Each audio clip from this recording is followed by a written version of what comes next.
పరిశుద్ధ గ్రంథము నుండి నిర్గమాకాండము 18వ అధ్యాయం.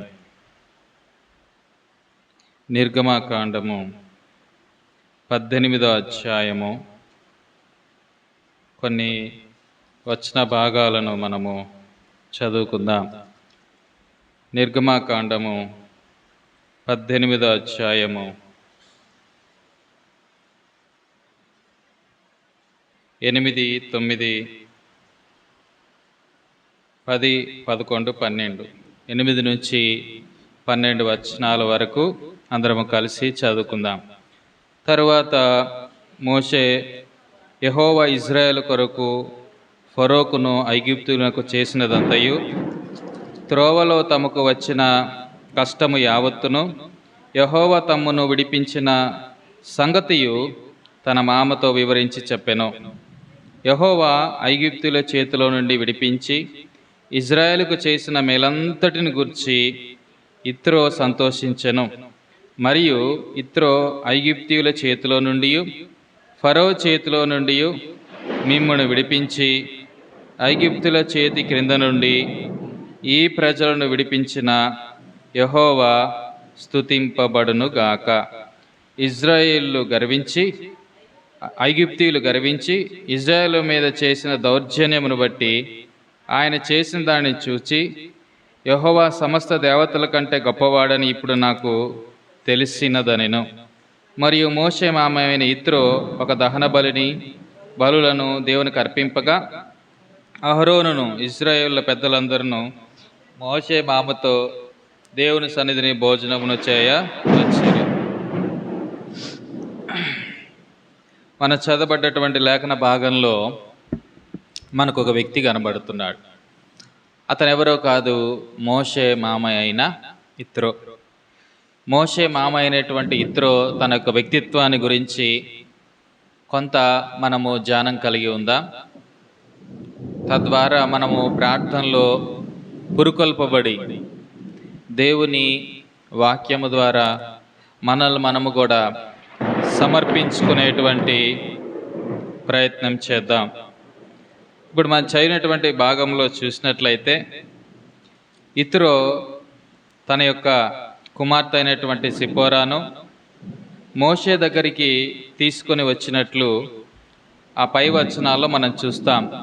18వ అధ్యాయము 1వ వచనంలో చూస్తే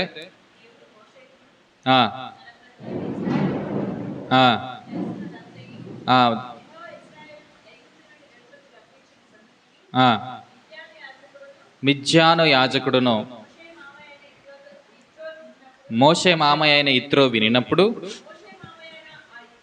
మోషే మామయ్య అయిన ఇత్రో తన యొద్దకు పంపబడిన మోషే భార్య అయిన సిపోరాను ఇక్కడ మనం చూసినట్లయితే ఆయన మిద్యాను యాజకుడుగా మనకు కనబడుతున్నాడు. సరే, ఇక్కడ మోషే భార్య తన యొక్క 2 కుమారులు కూడా మనకు కనబడతారు. ఇప్పుడు వీరు వచ్చిన తర్వాత వారి దగ్గరికి మరి ఇత్రో తన యొక్క కుమార్తె అయినటువంటి సిపోరాను తన మనవళ్ళు 2 కూడా తీసుకొని మోషే దగ్గరికి వస్తున్నాడు. సరే, ఇక్కడికి రాకముందు కొంత విషయాన్ని మనం ధ్యానం చేద్దాం. అదేమిటంటే ఇతడు ఒక యాజకుడిగా మనకు బాగా తెలుసు. ఎవరు? మోషే మామ అయినటువంటి ఇత్రో. మనము 2వ అధ్యాయానికి కానీ వెళ్ళగలిగితే మోషే ఐగుప్తులో నుంచి పారిపోయి మిద్యానుకు వచ్చాడు. మిద్యానుకు వచ్చినప్పుడు అక్కడ కొంతమంది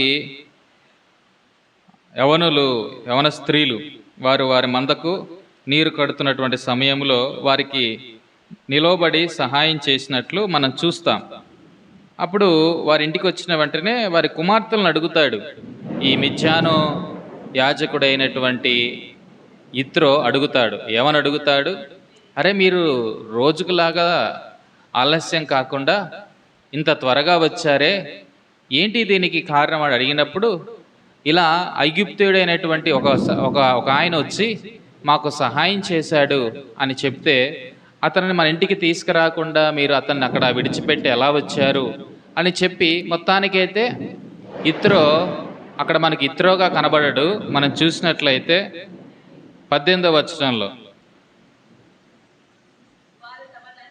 వారు తమ తండ్రి అయిన ఇక్కడ మనకు రఘుయేలు అనే పదం కనబడతా ఉంది. ఇక్కడ రఘుయేలు అనే పదం కనబడ్డా, అక్కడ ఇత్రో అనే పదం కనబడ్డప్పటికీ ఇద్దరు ఒక్కటే. ఆయన మోషే మామ అని మనం చెప్పచ్చు. ఇక్కడ రఘుయేలు అనే మాటకు అర్థం ఏమిటి అంటే ఫ్రెండ్ ఆఫ్ గాడ్, దేవుని స్నేహితుడు అని అర్థం. ఇతడు మిద్యానీయుడు, ఒక అన్యజనుడు, అన్య దేవతలను ఆరాధిస్తున్నటువంటి వాడు, సందేహమే లేదు. కనుక అలాంటి అన్య దేవతలను ఆరాధించేటువంటి ఒక యాజకుడిగా కూడా ఉన్నాడు. బలులు అర్పించేటువంటి కార్యక్రమము ఇతనే చేస్తాడు. సరే, ఏదేమైనప్పటికీ కూడా ఇక్కడ దేవుని ఒక సంకల్పము, ఏర్పాటు ఒకటి ఉంది. అది మనం ఎరుగుదుము. ఆ ఏర్పాటులో భాగముగానే దేవుడు మోషేని ఇక్కడికి నడిపించాడు. సరే, ఇక్కడ నడిపించబడిన తర్వాత దేవుని ప్రణాళిక ఎంత గొప్పదో చూడండి. ఎక్కడికి నడిపించాడు అంటే మిద్యాను యాజకుడైనటువంటి ఇత్రో దగ్గరికి. ఇత్రో అతనికి సత్యం గురించినటువంటి అవగాహన లేదు. అతనికి ఏమాత్రం కూడా దేవుని గురించినటువంటి విషయాలు తెలియదు. ఎందుకంటే అబ్రహామునే కదా ప్రభు పిలుచుకుంది. అబ్రహాము ఇస్సాకును కనెను, ఇస్సాకు యాకోబును కనెను. తర్వాత ఆ 12 మంది గోత్రకర్తలు, వారందరూ కూడా జనాభా విస్తరించి ఐగుప్తులో పెరిగారు. ఇవన్నీ చూస్తాం. సో ఈ మిద్యానీయులకు అంత పెద్దగా దేవుని గురించి అయితే తెలిసి ఉండకపోవచ్చు, సందేహము లేదు. సరే, ఇక్కడ కొన్ని విషయాలు కనుక మనం చూసినట్లయితే, ఇతడు మిద్యాను యాజకుడు అయినప్పటికీ కూడా మోషే పట్ల తను అగుపరిచినటువంటి ఆ సమర్పణ అందాము, మోషే పట్ల తను కనపరిచినటువంటి ప్రేమ అందాము, వీటన్నిటిగా మనం జ్ఞాపకం చేసుకుంటే, ఒక క్రైస్తవుడుగా నీవు నేను సిగ్గుపడాలి. ఒక అన్యజనుడే ఎంతగా సమర్పణతో ఉన్నప్పుడు ఒక క్రైస్తవుడిగా నీవు నేను ఎంత సమర్పణతో ఉండాలి అనేటువంటి విషయాన్ని మనము జ్ఞాపకం చేసుకోవడానికి ఈ మాటలు దోహదపడతాయని నేను ఆశపడుతున్నాను. సరే, రఘుయేలు అనే మాటకు అర్థము ఫ్రెండ్ ఆఫ్ గాడ్. సరే, ఇక్కడికి వచ్చినటువంటి ఈ యొక్క మోషేని మరి స్వీకరించడం మాత్రమే కాకుండా, మోషేకి తన కుమార్తెని ఇవ్వడం మాత్రమే కాకుండా, ఇదిగో తనకు ఒక ఉద్యోగం అని చెప్పాలి. మోషే తన మామ మందను మేపినట్లు 3వ అధ్యాయము 1వ వచనంలో మనం చూస్తాం. చూడండి, మోషే మిద్యాను యాజకుడైన ఇత్రోను తన మామ మందను మేపుచు. చూడండి, ఎంతో నమ్మకంగా మోషే ఇక్కడ తన మామ ఇత్రో యొక్క మందను మేపుతూ ఉన్నట్లుగా మన లేఖనాల్లో చూస్తున్నాం. సరే, ఇక్కడ విషయాలని ఇలా ఉంచితే మనము ఇత్రో గురించి కొన్ని విషయాలు తెలుసుకోవాలి. మోషే అలాగ మందను మేపుతూ హోరేబు పర్వతానికి వచ్చాడు. హోరేబు పర్వతానికి వచ్చిన తర్వాత దేవుడు మోషేతో మాట్లాడడం ప్రారంభించాడు. మోషేకి ఒక మిషన్ అప్పగించాడు, ఒక బాధ్యత, ఒక పని అప్పగించాడు. మోషేకి 4వ అధ్యాయంలో మోషేకి దేవుడు తన శక్తిని అనుగ్రహిస్తూ వచ్చాడు. అంత మాత్రమే కాకుండా, నేను వెళ్ళను అని మోషే మొరాయిస్తే, ఇదిగో నీకు నీ సహోదరుడు సహాయంగా ఉంటాడు అని కూడా అదే 4వ అధ్యాయంలో చెప్పుట మనం చూస్తాం. సరే, ఈ దీర్ఘకాల సంభాషణ హోరేబు పర్వతం మీద దేవునితో అయిన తర్వాత అతడు ఇంటికి రావడం ప్రారంభించాడు. 18వ వచనం, 4వ అధ్యాయం 18వ వచనానికి వస్తే, అటు తర్వాత మోషే బయలుదేరి ఈ సంభాషణ, దేవుని దగ్గర నుంచి పొందుకున్న శక్తి, దేవుడు చూపించిన సూచక క్రియలు, వీటన్నిటిని కూడా పొందుకున్న తర్వాత అతడు ఇప్పుడు తన మామ అయినటువంటి ఇత్రో ఇంటికి వచ్చాడు. చూడండి, తమ మామ అయిన ఇత్రో యొద్దకు తిరిగి వెళ్ళి, సెలవైన ఎడల నేను ఐగుప్తులోనున్న నా బంధువుల యొద్దకు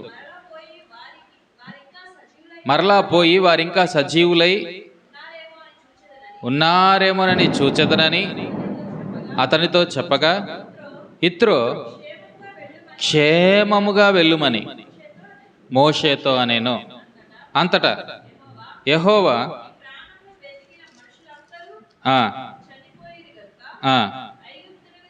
24వ వచనం ఒకసారి చూద్దాం.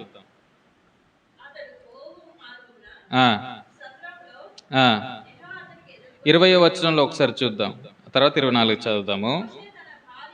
మోషే తన భార్యను తన కుమారులను తీసుకొని, సో ఇత్రోకు చెప్పిన తర్వాత ఇత్రో ఏం ఆటంకపరచలేదు. ఇత్రో బహుశా గ్రహించి ఉండాలి, దేవుడు అతనితో మాట్లాడాడు, అందుకే ఇతడు తిరిగి వెళ్తానంటున్నాడు. 40 సంవత్సరాల వయసులో మోషే ఐగుప్తును విడిచిపెట్టి మోయాబుకు వచ్చాడు. ఇప్పుడు దేవుని దగ్గర నుంచి మిషన్ పొందుకున్న సమయంలో అతని వయసు 80 సంవత్సరాలు. 40 సంవత్సరాలు ఇత్రోతో ఉన్నాడు. 40 సంవత్సరాలు ఇత్రో మందను మేపుతా వచ్చాడు. సందేహం లేదు, ఈ 40 సంవత్సరాలు ఇత్రో ఎంతో దీవించబడ్డాడు. దేవుడు మోషేతో ఉన్నాడు అనేటువంటిది ఇత్రో గ్రహించి ఉన్నాడని నేను నమ్ముతాను. సరే, ఏదేమైనప్పటికీ ఇత్రోతో చెప్పినప్పుడు ఇత్రో వద్దు వద్దు, నాకు ఇప్పటిదాకా ఉన్నావు, నాతోనే ఉన్నావు, ఇప్పుడు నువ్వు వెళ్ళిపోతే ఎలాగా అని అనలేదు. కానీ ఇదిగో సమాధానముగా వెళ్ళు అని చెప్తూ అతన్ని సాగినంపాడు. ఈ విషయాన్ని మనం జ్ఞాపకం పెట్టుకున్నప్పుడు నాకు లాబాను యాకోబులు గుర్తొచ్చారు. యాకోబు కూడా అంటాడు, నేను తిరిగి వెళ్తాను అని అన్నప్పుడు యాకోబు పట్ల లాబాను ఎంతో ద్వేషపూరితమైనటువంటి మనస్సు, మోసపూరితమైనటువంటి స్వభావంతో వ్యవహరించినట్లు లేఖనాల్లో మనం చూస్తాం. అక్కడేమో లాబాను యాకోబుకి చాలా దగ్గర బంధువు. ఒక రకంగా చెప్పాలి అంటే మామయ్యే కదా, మేనమామయ్య కదా. కానీ అంత దగ్గర సంబంధంగా ఉన్నటువంటి ఆ వ్యక్తి ఏమో యాకోబును మోసగిస్తే, ఊరు పేరు తెలియక ఇక్కడికి వచ్చినటువంటి ఈ యొక్క మోషేను చేదతీర్చడం మాత్రమే కాకుండా, లేదంటే ఏమందాము స్వీకరించడం మాత్రమే కాకుండా, కుమార్తెనివ్వడం మాత్రమే కాకుండా, ఏవండి తనకు ఒక మంచి పని కల్పించడం మాత్రమే కాకుండా, ఇవన్నీ చేసి ఇప్పుడు వెళ్తానంటే కూడా ఇదిగో సమాధానంగా వెళ్ళు అన్నాడు. కొన్నిసార్లు జీవితాల్లో చాలా వ్యతిరేకమైనటువంటి పరిస్థితులు మనం ఎదుర్కొంటూ వస్తూ ఉంటాం. అలాంటి సమయంలో ఈ విషయాలు మనకి ఎంతో ఓదార్పునిస్తూ ఉంటాయి. మనం అనుకున్నటువంటి వాళ్ళు మనకు సహకరించకపోవడం జరుగుతూ ఉంటుంది. యేసుప్రభు వారి పరిచర్యలో కూడా మనం అదే తొంగి చూస్తే ఇవే కనబడతాయి.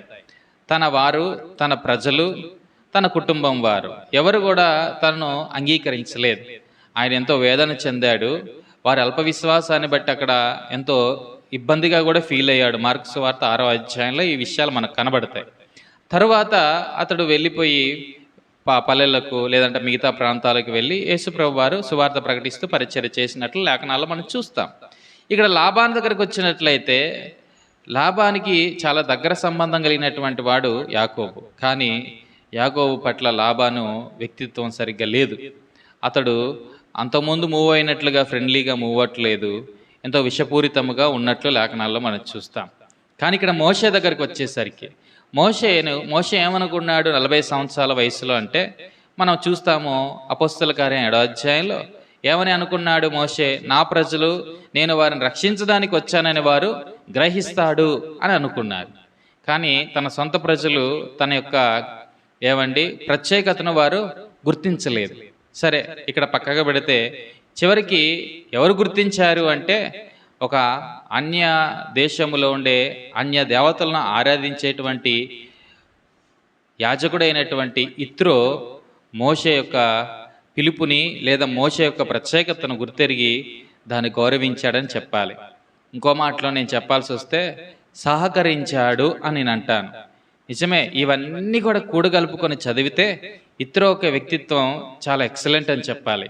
అతడు ఎంతగానో ప్రోత్సాహకరంగా మోషేకి నిలవబడ్డాడు, సందేహమే లేదు. సరే, మొత్తానికైతే ఇత్రోతో చెప్పిన తర్వాత ఇత్రో వెళ్ళు అన్నాడు. మోషే తన భార్య 2 పిల్లలను తీసుకొని బయలుదేరి వెళ్ళారు.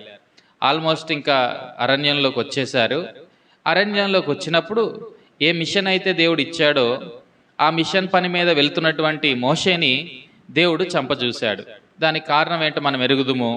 తన 2 పిల్లలైనటువంటి అక్కడ మనం చూస్తాము కదా, ఎవరు తన 2 పిల్లలు అన్యదేశంలో పుట్టాడని ఒకడికేమో గెర్షోము అనే పేరు పెట్టారు, ఇంకొకటికి ఏమో ఎలియాజర్ అనే పేరు పెట్టారు. ఇది మనం ఎరుగుదాం. సరే, ఆ పిల్లలకి సున్నతి చేయకపోవడాన్ని బట్టి ఇదిగో దేవుని కోపము వారి మీదకి తన మీదకి రగిలిందని మనం చెప్పక తప్పదు.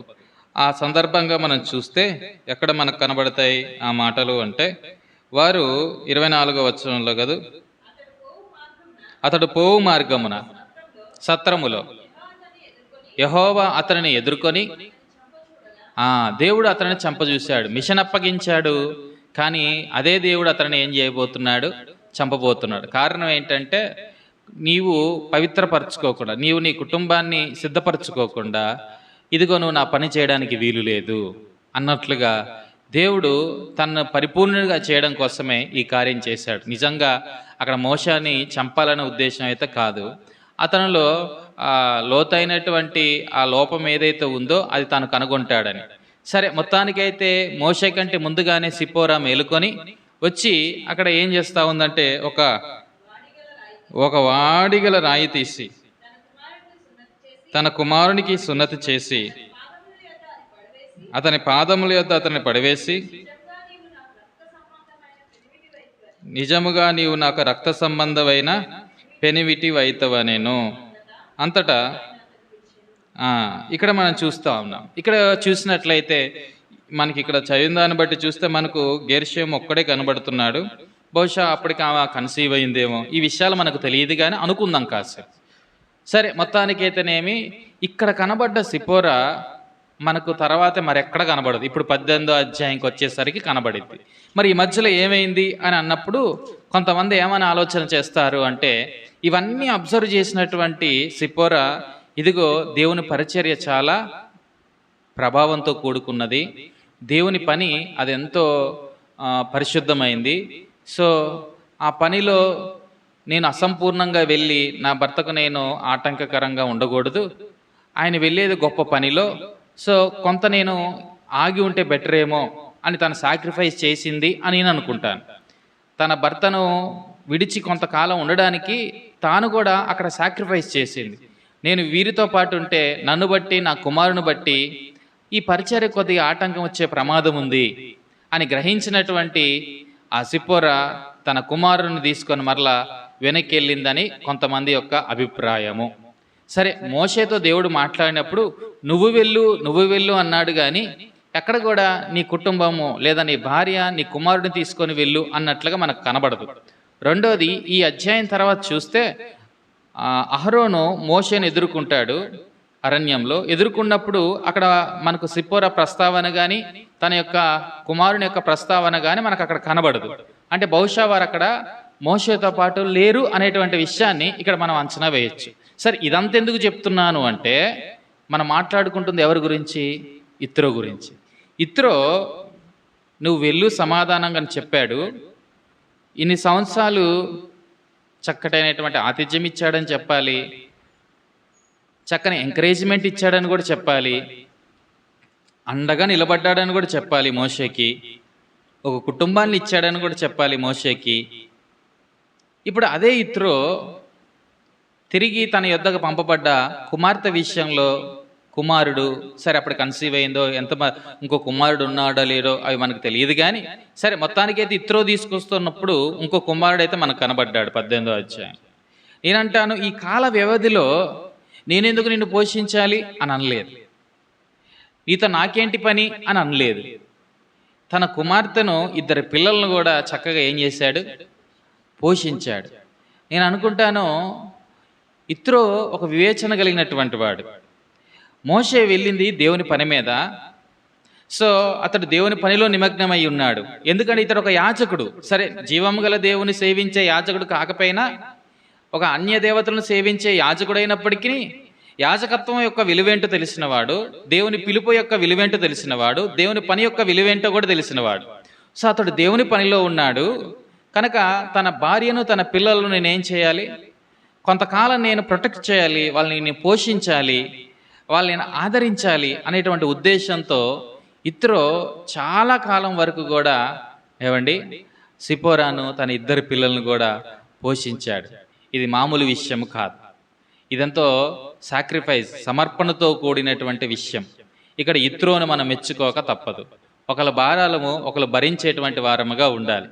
అన్య యాజకుడైనప్పటికీ కూడా మోషేకి అన్యుడిగా లేడు, ఇదిగో కుటుంబము కంటే ఎక్కువగా ఉన్నాడు.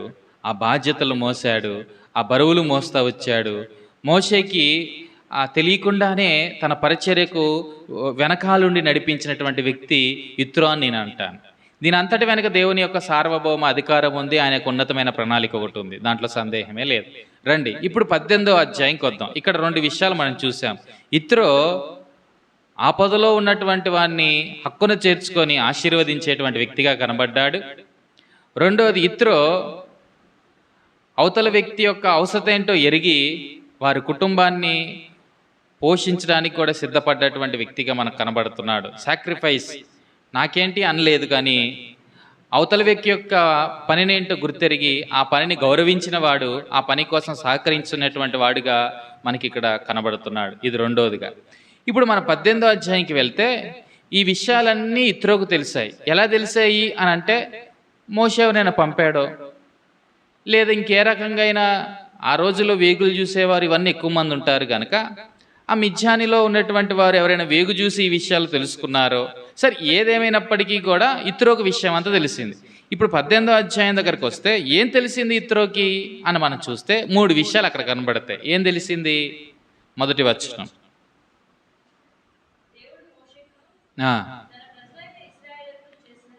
దేవుడు ఒకటి మోషేకి చేసింది విన్నాడు, రెండోది ఇజ్రాయెల్కి చేసింది విన్నాడు,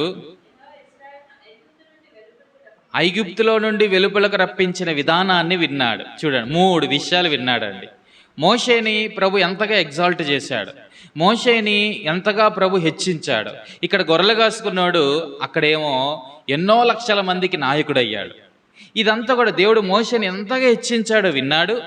రెండోది, దేవుడు ఇజ్రాయెల్ ప్రజల మొరనాలకించి అంత విస్తారమైనటువంటి జనాంగాన్ని ఎంత అద్భుతంగా ప్రభు బయటికి తీసుకొచ్చాడో కూడా విన్నాడు. ఐగుప్తుల మీద దేవుని యొక్క తీర్పు ఎంత భయంకరంగా దిగివచ్చిందో విన్నాడు. ఈ 3 విషయాలు విన్నటువంటి యిత్రో ఏం చేశాడు? ఇది సమయం అనుకున్నాడు. ఇప్పుడు నా పని అయిపోయింది, ఇదిగో నేను ఇప్పుడు తన భార్యను తన పిల్లలను తీసుకెళ్లి మోషేకి అప్పగించాలి అనేటువంటి గ్రహింపుతో సరే మోషే పంపించాడు అనుకుందాం కాసేపు. సరే మొత్తానికైతే ఆ పిలుపును అందుకొని వెంటనే ఏం చేస్తా ఉన్నాడు? బయలుదేరి వచ్చినట్లు లేఖనాల్లో మనం చూస్తాం. చదవండి అయ్యి. ఆ తర్వాత ఇక్కడ చూడండి, వాళ్ళిద్దరు రిలేషన్ ఆఫ్టర్ లాంగ్ టైం, చాలా సంవత్సరాల తర్వాత చూడ్డాన్ని బట్టి అతను ఎదుర్కొని పోయాడు. ఎదుర్కొని వెళ్ళి వందనాలు చెప్పాడు. అతను ముద్దు పెట్టుకున్నాడు. ఒకరి క్షేమం ఒకరు తెలుసుకొని వీరిద్దరి మధ్య ఉన్న అన్యోన్య సహవాసం మనకు కనబడతా ఉంది. సంఘాలలో, కుటుంబాలలో ఇది చాలా అవసరం.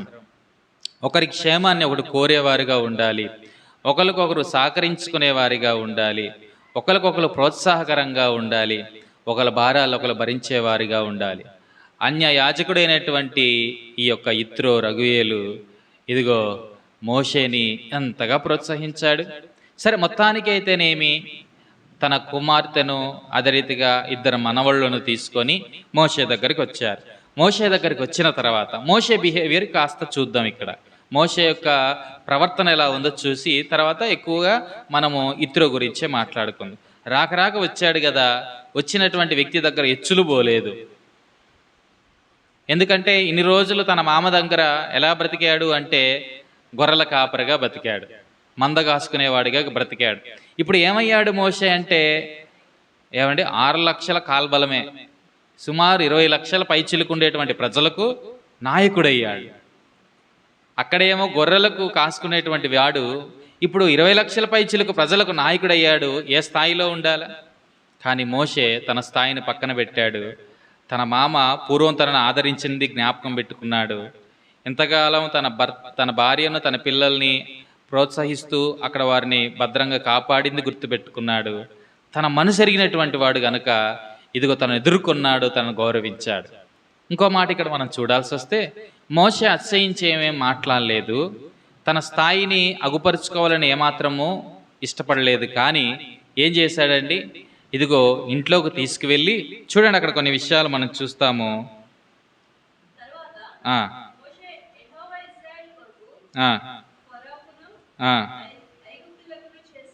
ఇప్పుడు 8వ వచనంలో ఈ మాటలన్నీ ఉంటాయి. ఇప్పుడు మోషే ఏం చెప్తున్నాడు? ఇజ్రాయెల్ కొరకు ఆ, 3 విషయాలు మాట్లాడాడు. ఆయన 3 విషయాలు విన్నాడు, ఈయన 3 విషయాలు చెప్తున్నాడు. ఏమేమి 3 విషయాలు చెప్తున్నాడు? ఒకటేమో ఇజ్రాయేల్ కొరకు, ఫరోకు, ఐగుప్తులకు చేసింది. ఇజ్రాయెల్కి ఏం చేశాడు అంటే మేలు చేశాడు. ఫరోకి ఏం చేశాడు అంటే ఫరో గర్వాన్ని దించాడు. ఐగుప్తులకి ఏం చేశాడు అంటే వారి వెన్నులో వణుకు పుట్టించేలాగా చేశాడు. ఈ 3 చేసినటువంటి దేవుని కార్యాలను ఏం చేస్తున్నాడు?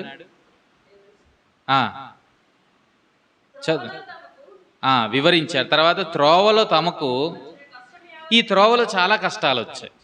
ఈ త్రోవలో వచ్చిన కష్టాలన్నిటి కూడా బయటికి రావడం, ఐగుప్తులో నుంచి ఎర్ర సముద్రము దాటి అరణ్యంలోకి రావడము, అక్కడ పరిగెత్తుకుంటూ లేదా ప్రయాణం చేస్తూ వచ్చినటువంటి వారికి దాహం వేసింది, కానీ అక్కడ మారా ఎదురైంది. అదొక చేదు అనుభవం. అంతటితో ఆగిందా అంటే మరలా ఇజ్రాయెల్ ప్రజలు గొనిగారు, తినడానికి ఏం లేదన్నారు. ప్రభు మన్నా ఇచ్చాడు. అయ్యో మాకు మాంసం లేదన్నారు. సరే, ప్రభు వారికి మాంసం ఇచ్చాడు. ఆ తర్వాత ప్రభు వారు సబాతు దినాన్ని ఆచరించాలి, 7వ దినం విశ్రాంతి దినము, అది పవిత్రంగా ఆచరించాలని ప్రభు వారికి ఒక కట్టడి కూడా చెప్పాడు. ఇవన్నీ ముందున్న అధ్యాయంలో జరిగిన సంఘటనలు. ఆ తదుపరి రెఫీదీంలో దిగారు. అక్కడ మనం చూసినట్లయితే ఆ రెఫీదీంలో దిగిన తర్వాత నీళ్లు లేకపోవడం బట్టి అక్కడ ఏం చేశారు? గొడవ పడ్డారు. మస్సా మెరీబా అనుభవాన్ని మనం అక్కడ చూస్తాం. సరే, అక్కడ ఆగారా అంతటితో అంటే కాదు. ఆ తర్వాత అమాలీకులతో యుద్ధం ఒకటి వచ్చింది. ఆ యుద్ధంలో కూడా ప్రభు జయమిచ్చాడు. ఈ విషయాలంతటినీ కూడా దీర్ఘంగా మోషే చెప్తున్నాడు. మరలా ఒకసారి ఆ వచనం చదువుదాం. మోషే ఏం చెప్పాడు అని మనం ఆలోచన చేద్దాం. ఏం చెప్పాడు? తర్వాత మోషే ఇజ్రాయెల్ కొరకు, ఫరోకును, ఐగుప్తులకును వీళ్ళకి చేసిందంతయు చెప్పాడు. ఇప్పుడు త్రోవలో వచ్చిన విషయాలు చెప్తూ త్రోవలో వచ్చిన కష్టాలు చెప్పాడు. యెహోవా తమను విడిపించిన సంగతి చెప్పాడు. ఇక్కడ ఓవరాల్గా చూస్తే ఈ వచనం అంతట్లో ఎవరు కేంద్రంగా కనబడుతున్నారు? దేవుడే కేంద్రంగా కనబడుతుంది. నేనే చేశానని మోషే అనట్లేదు. నన్ను ప్రభు ఆ రోజు అభిషేకించి పంపించాడు కాబట్టే అనట్లేదు. ఆ వచనం అంతట్లో కూడా ఎవరు కనబడుతున్నారు అంటే దేవుడే కేంద్రంగా కనబడుతున్నాడు. అతడు గొప్పలు చెప్పుకోలేదు, కానీ దేవుణ్ణి గొప్ప చేయడం మొదలుపెట్టాడు. ఎప్పుడైతే ఇత్రో ముందు మోషే దేవుడు ఇలా చేశాడు అలా చేశాడని అదంతటిని చెప్పినప్పుడు, ఇప్పుడు చూడండి, అవన్నీ విన్న తర్వాత ఇతనిలో 4 అనుభవాలు మనకు కనబడతాయి. ఎవరిలో? ఇత్రోలో. ఏమిటది? యెహోవా ఐగుప్తు చేతిలో నుండి విడిపించి ఇశ్రాయేలుకు చేసిన మేలంతటిని గూర్చి ఇవన్నీ విని అతడు ఏం చేశాడు? సంతోషించాడు. నా ప్రియమైన సహోదరి సహోదరుడా, ఎంతోమంది నీ ఇంటికి నా ఇంటికి వస్తూ ఉంటారు.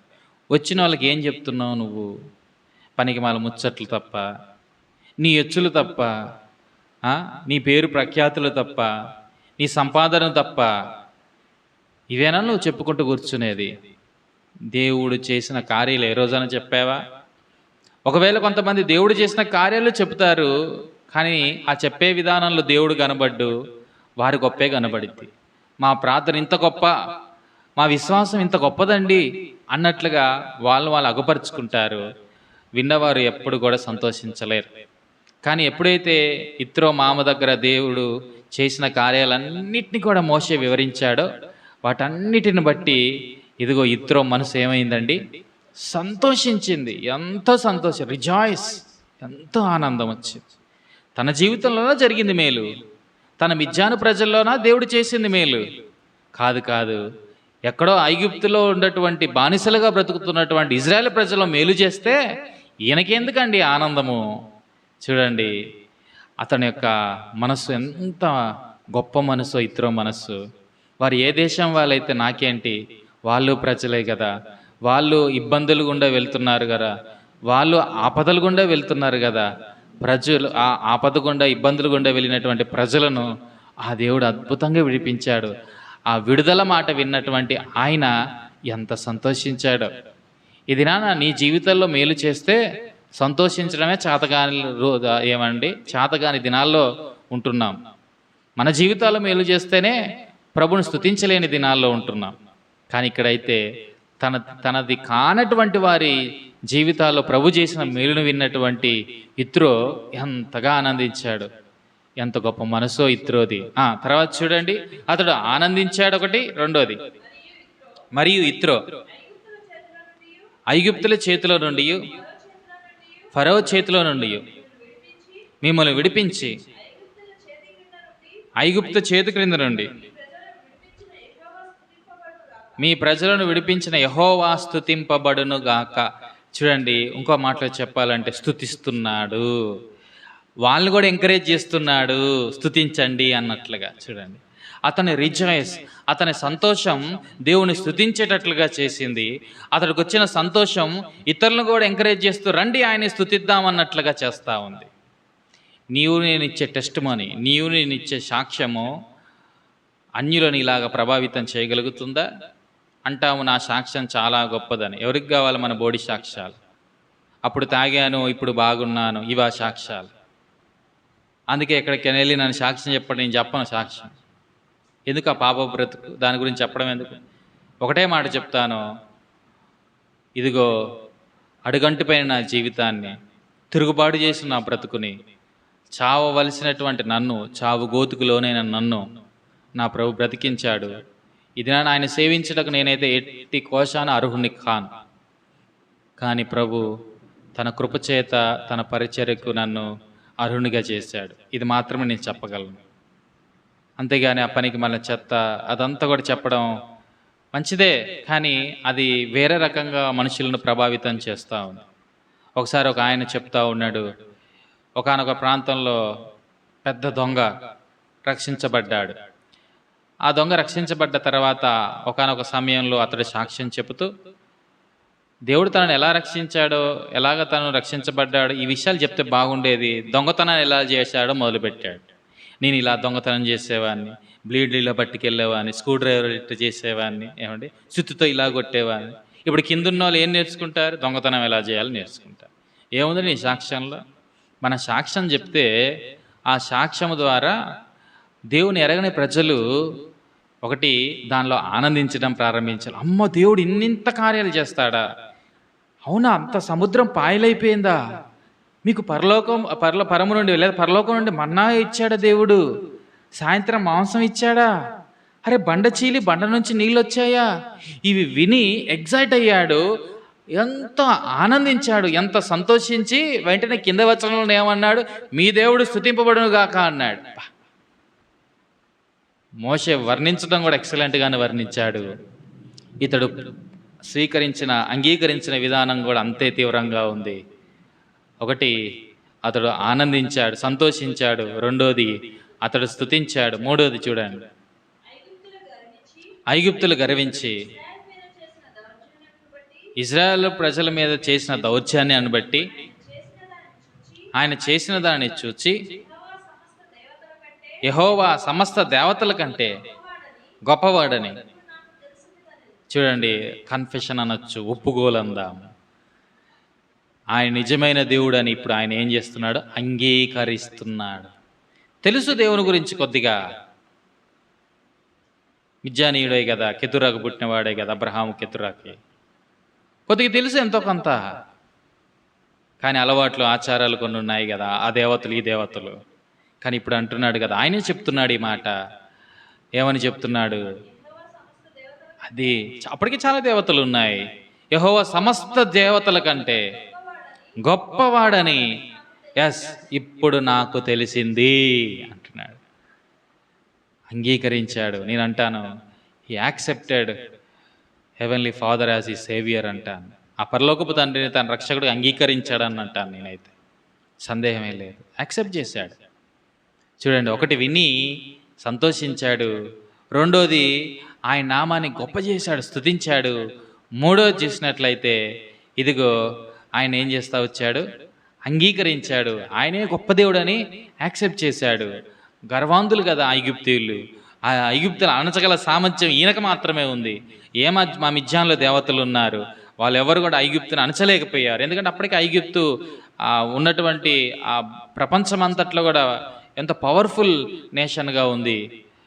దాని అణచివేతకు అనేక మంది రకరకాలుగా లోనయ్యారు. దాని గర్వానికి అనేక మంది రకరకాలుగా ఇబ్బంది పడ్డారు. మిద్యానీయులు కావచ్చు, అప్పటికి ఇంకా మిగతా దేశస్తులు ఉన్నారు, కానాను దేశంలో నివసిస్తున్న వారు, వాళ్ళు కూడా రకరకాల దేవతలను ఆరాధిస్తున్న వారే కదా. కానీ ఇక్కడ మనం చూస్తే ఇక్కడ ఏమంటున్నాడు అంటే ఆ దేవతలు ఏవి కూడా వాళ్ళ గర్వాన్ని అణచలేకపోయాయి. Yes, he's the only true god. ఆయన నిజమైన దేవుడు, ఆయన వాళ్ళ గర్వాన్ని అణిచే సామర్థ్యం కలిగిన వాడు అని నాకు ఇప్పుడు తెలిసినది. మోషే చెప్పుండాలి మా దేవుడు ఇలా చేస్తాడు అని. బహుశా చేస్తే చేయొచ్చు, మా దేవుళ్ళు కూడా చేయగలరు అన్నట్లుగా అనుకుని ఉండాలా. కానీ ఇప్పుడు రియలైజ్ అయ్యాడు, ఎస్ మోషే నువ్వు చెప్పింది నిజమే, నేను ఇప్పుడు అంగీకరిస్తున్నాను అన్నాడు. చూడండి తర్వాత 4వది ఏం చేశాడు అంటే, మరియు మోషే మామ అయినటువంటి యిత్రో ఒక దహన బలులను దేవునికి అర్పింపగా అహరోను ఇశ్రాయేలు పెద్దలందరూ మోషే మామతో బలి ఎవరికి అర్పించాడు అంటే యెహోవా నామమున బలి అర్పించాడు, సందేహమే లేదు. ఆ జీవం కలిగిన దేవుని నామానే బలి అర్పించాడు. ఉన్నవాడు అనువాడు అనేటువంటి ఆయన నామాన బలి అర్పించాడు. ఆ బలిలో అందరూ ఏకీభవించారు. అందరూ ఆయనతో పాటు కూర్చొని భోజనం చేశారు. అప్పటికి ధర్మశాస్త్రం అనేటువంటి ఇవ్వబడలేదు. బలి ఎవరు అర్పించాలా, యాజకులు అర్పించాలా. ఇతను యాజకుడు కాబట్టి అతని దేశంలో అతనికి అలవాటు బలు అర్పించడం. మోషే కూడా అతనితో 40 సంవత్సరాలు ఉన్న అనుభవం ఉంది కనుక అతడు అక్కడ బలులు అర్పించినప్పుడల్లా చూశాడు. ఇక్కడికి వచ్చేసరికి తన మామ అక్కడేం ఆ దేవతలకు అర్పించేవాడు, ఇప్పుడు ఈ దేవుని అంగీకరించి ఈ దేవునికి బలులు అర్పించడం ప్రారంభిస్తున్నాడు. ఎంత గొప్ప మాట. కనుక ఇవన్నీ చూశాడు మోషే. తన మామ యొక్క నిజమైనటువంటి మారు మనసు చూశాడు అంటాను నేను. సరే, దీని అంతటి వెనుక మోషే యొక్క దీనత్వం ఒకటి ఉంది, అది కూడా మనం గుర్తించాలి. కానీ ఇక్కడ మోస్ట్లీ మనం మాట్లాడుకునేది ఎవరి గురించి అంటే యిత్రో గురించి. నా ప్రియమైన సహోదరి సహోదరుడా, ఇంకొక మాట ఉంది యిత్రో గురించి చూడకముందు. యిత్రోలాగా అక్కర్లో ఉన్నవారిని అక్కును చేర్చుకునేటువంటి మనస్తత్వం నీకుందా? అక్కర్లో ఉన్న ఐగుప్తీయుడైనటువంటి మోషేని అక్కును చేర్చుకున్నాడు. తనకు భార్యగా తన కుమార్తెనిచ్చాడు. తనను ఎంతగానో ప్రోత్సహించి బలపరిచాడు. అంత మాత్రమే కాకుండా దేవుని పిలుపొందుకున్న తర్వాత తన మామ దగ్గరికి వచ్చి ఇలా వెళ్తాను అని అన్నప్పుడు ఇదిగో వెళ్ళు అని చెప్పి తనను ప్రోత్సహించేటువంటి మనసు కలిగినటువంటి వాడు ఎవరు? యిత్రో. ఇది ఒకటో మాట. రెండో మాట వచ్చేసరికి పరిచర్యలో మరి సిపోరా మొత్తానికి అయితే వెనక్కి వచ్చింది. దానికి ఎన్నో కారణాలు ఉండొచ్చు. అయితే ఆ యొక్క యిత్రో మాత్రము ఎందుకు వచ్చావు అనలేదు. ఇదిగో అతడు యాజకత్వ పనిలో ఉన్నాడు, దేవుని పనిలో ఉన్నాడు, కనుక నేను మీకు సహాయంగా ఉంటాను అని చెప్పి తన మనవాళ్ళిద్దరిని, అదే రీతిగా తన కుమార్తెను కూడా కొంతకాలం సాకినట్లుగా పోషించినట్లుగా లేఖనాల్లో మనం చూడక తప్పదు. కనుక అతడు అవసరతలను గుర్తిరిగి అక్కును చేర్చుకునేవాడు మాత్రమే కాకుండా భారాన్ని మోసేటువంటి వాడిగా రెండో మాటగా చెప్పచ్చు. మూడోది మనం చూసినట్లయితే అతడు దేవుడు చేసిన కార్యాలు వినడానికి ఇష్టపడేవాడుగా ఉన్నాడు. అందుకే విని అనే మాట మన 18వ అధ్యాయం 1వ వచనంలో చూస్తాం. పనికిమాల మాటలు వినడానికి కాదు, దేవుడు చేసిన కార్యాలు వినడానికి ఇష్టపడేటువంటి వాడు. ఈ దినాన మనం ఏయో ముచ్చట్లు వింటాం, రాజకీయంగా ఆ ముచ్చట్లు వింటాం, వీధుల్లో ఈ ముచ్చట్లు వింటాం. కానీ యిత్రో అలా లేడు, ఒక అన్యుడే. కానీ దేవుడు చేస్తున్న కార్యాలు ఎంత గంభీరంగా ఉంటాయో ఆ మాటలు వినడానికి ఎంతో వేగిరపాటు కలిగినటువంటి వ్యక్తిగా ఉన్నాడు. ఇది మూడోది. నాలుగోదిగా మనం చూస్తే దేవుడు చేసిన కార్యాలలో ఆనందించేటువంటి వ్యక్తిగా ఉన్నాడు. దేవుడు చేసిన కార్యాలు తన జీవితంలో కాదండి, లేదా తన దేశ ప్రజల్లో కాదండి, అక్కడెక్కడో ఐగుప్తులో బానిసలుగా బ్రతుకుతున్న ఇజ్రాయెల్ ప్రజల్లో దేవుడు చేసిన మేలును బట్టి కూడా ఆనందించేటువంటి ఒక గొప్ప మనసు కలిగినటువంటి వాడు యిత్రో. ఇది ఎన్నో మాట? నాలుగో మాట. ఐదో మాటగా వచ్చేస్తే మనం చూస్తాం, అతడు ఏం చేస్తూ ఉన్నాడు? ప్రభువును ఘనపరిచి స్తుతించేవాడుగా, ఇతరుల్ని స్తుతిలోకి నడిపించేవాడిగా ఉన్నాడు. ఆరోదిగా చూస్తే అతడు ఏం చేస్తున్నాడు? దేవుని గురించి ఎక్కువ విషయాలు తెలుసుకొని ఆయన పూర్తిగా అంగీకరించి యాక్సెప్ట్ చేసినట్లుగా మనం చెప్పక తప్పదు. ఏడోదిగా మనం చూస్తే అతడు ఫెలోషిప్, దేవునికి బలులు అర్పించి తోటి సహోదరులతో సహవాసం చేసిన వాడిగా ఉన్నాడు. సరే, ఇక్కడ ఆగుదాం. ఎన్ని మాటలే, ఏడవది ఇంకొక మాట చూద్దాం. ఇతడు ఇవన్నీ చేసి అక్కడే ఉన్నాడు కొంతకాలం. ఉండి మోషే చేస్తున్న పరిచర్ని చూస్తున్నాడు. మోషే అంతమంది జనాభాకి న్యాయం తీర్చాలి, వాళ్ళకి దేవుడు గురించినటువంటి న్యాయ విధులు చెప్పాలి. ఇలా బ్రతకండ్రా, అలా బ్రతకకూడదు, ఇలా నీతిగా ఉండండి అని చెప్పాలి. ఇది చాలా పెద్ద పని. 10 మందికా 20 మందికా? 20 లక్షల కంటే పైచిలుకు మంది ఉన్నారే, ఎన్ని సమస్యలతో వస్తారు. ఇవన్నీ మోసే పడుతున్న కష్టం అంతటినీ ఇత్రో చూస్తూ వచ్చాడు. చూసి అతనికి ఒక సలహా ఇచ్చాడు. ఇత్రో మనసులో ఒకటి నాటుకుపోయింది. మనోడు ఇలాగే చేసుకుంటూ వెళ్ళిపోతే ఆరోగ్యం పాడైద్ది, విసుగు చెందిపోతాడు, చచ్చిపోతాడు. నా కూతురు వెధవరాలు అయిపోయిద్ది, నా మనవాళ్ళు తండ్రి లేనివాడు అయిపోతారు. కనుక కాదు, నేను ఆయనకు ఒక సలహా ఇవ్వాలి అని చెప్పి అతనికి ఒక సలహా ఇస్తారు. నువ్వు ఇలా చేస్తే కాదు మోషే, మీరు చదవండి తర్వాత వచనాలన్నీ కూడా ఇవే ఉంటాయి. మోషేతో చెప్తాడు, నువ్వు చేస్తుంది మంచిది కాదు అంటాడు. 17వ వచనం. అందుకు మోషే మామ, నువ్వు చేస్తున్న పని మంచిది కాదు, నీవును నీతోనున్న ఈ ప్రజలను.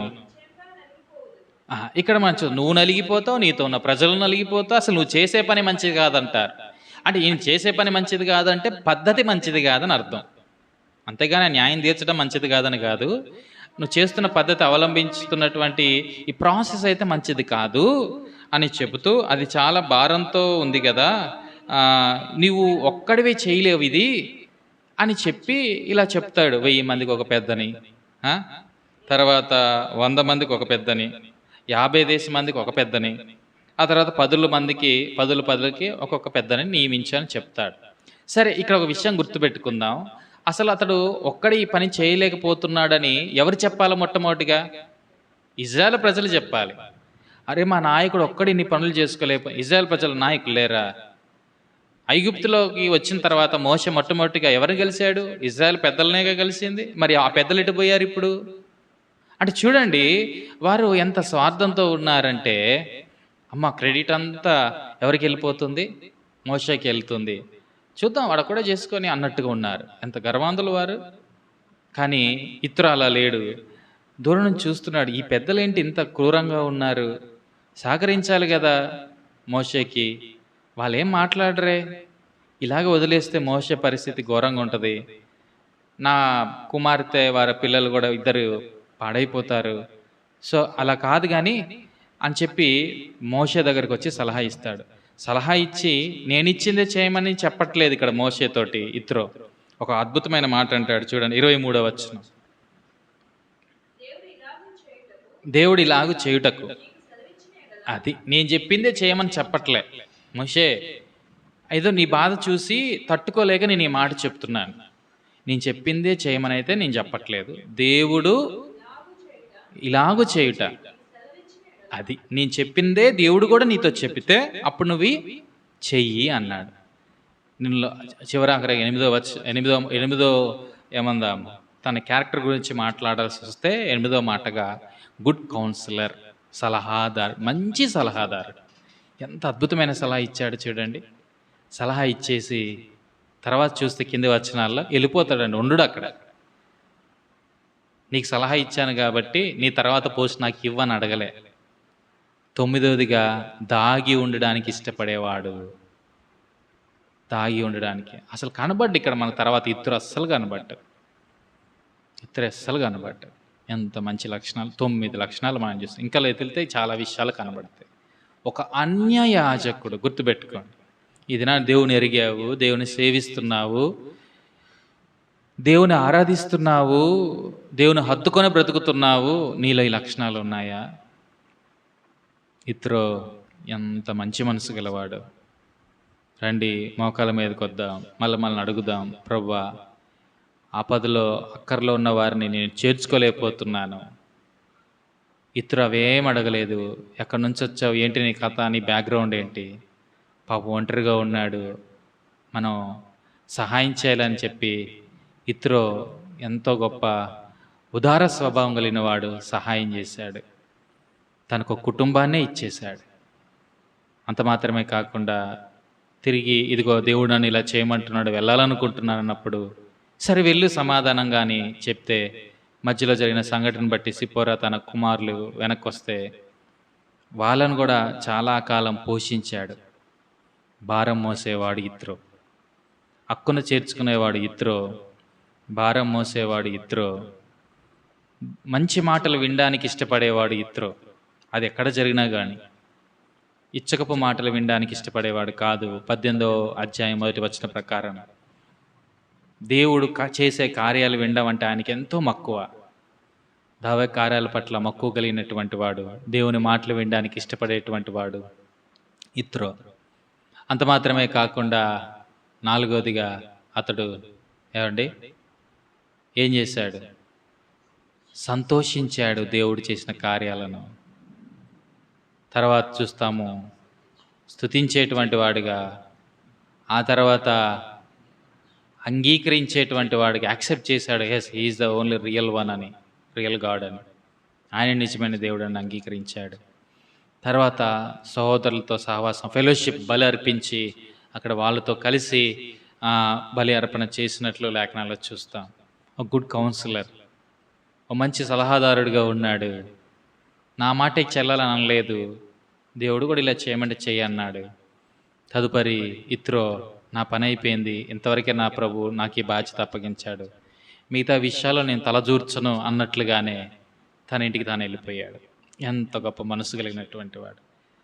మోషే తర్వాత మరలెప్పుడు కూడా ఇత్రోని కలిసినట్టు మనకు కనబడదు. కానీ ఇదిగో ఆ యొక్క ఇత్రో, నేను అనుకుంటాను నిజదేవుని తెలుసుకొని ఆ తర్వాత నుంచి తన దేశం వెళ్ళి ఆ నిజదేవుణ్ణి బలి అర్పించడం ప్రారంభించాడు అని నేను అనుకుంటాను. సత్యవంతుణ్ణి తెలుసుకున్నాడు, ఇదిగో సత్యాన్ని పట్టుకొని మిథ్యానికి వెళ్ళాడు. ఇది చివరాఖరగా 10వది. సత్యాన్ని పట్టుకొని తన దేశానికి వెళ్ళాడు. తన దేశ ప్రజలకు సత్యాన్ని ప్రకటించేవాడుగా, నిజదేవుని యొక్క యాజకుడిగా మారాడు అని అనడంలో తప్పేమి ఉండదేమో అనిపిస్తూ ఉంటాం. కనుక మన జీవితంలో కూడా ఇత్రో మాదిరి ఈ 10 అనుభవాలు మనం కలిగి ఉండాలి. ఆ రీతిగా మనల్ని మన ప్రభువుకు సమర్పించుకుంటాం.